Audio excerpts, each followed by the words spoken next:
It will soon be 100 years since these scenes were filmed. They were shot on basic equipment by pioneers who set out to record some of the battles fought during the First World War. Those battles raged for 5 years. Towns and villages were wiped out and millions of people died. Those who did survive rarely spoke about what happened here. Today, the town has been rebuilt. St. Martin's Cathedral, which was reduced to piles of rubble, has risen from the ashes.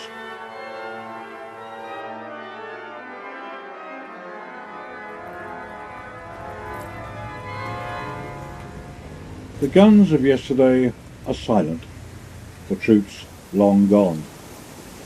Peace has returned to Flanders Fields. But those who fought here have not been forgotten. Today, people all over the world come here to see where the Great War was fought. In 2009, the oldest English survivor came here to pay his last respects to the comrades he had served with almost a century before.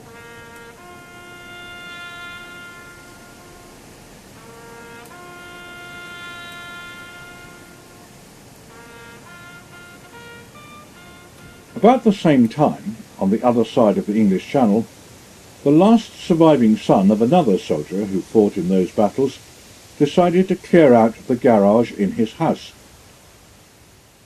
For years it had been used by his family as a dumping ground for unwanted items, and no one knew what it actually contained. There were reels of film, grandfather clocks, and a number of cabin trunks which no one could ever remember opening. They were found to contain documents and photographs which had been where they were found for 3 generations. One of the most interesting finds was a pile of handwritten notes and the manuscript for a book written in 1918 by this man. In it, he describes his first-hand experiences of life in the trenches in the Great War.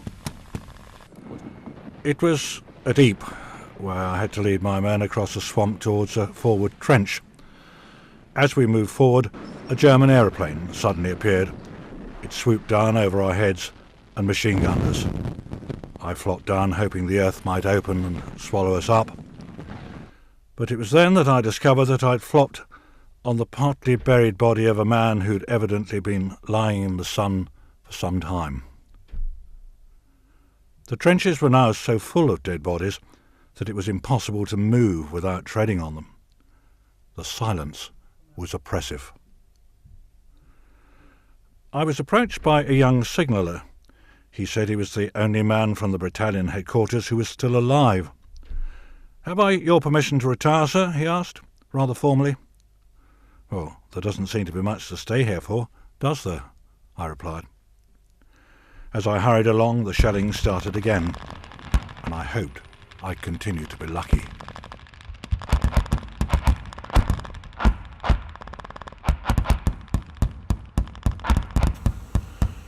To mark the centenary of the outbreak of war in 1914, the author's last surviving son has recorded an audio version of his father's eyewitness account of what it was like to be there in the front line in 1914 during some of the fiercest battles ever fought.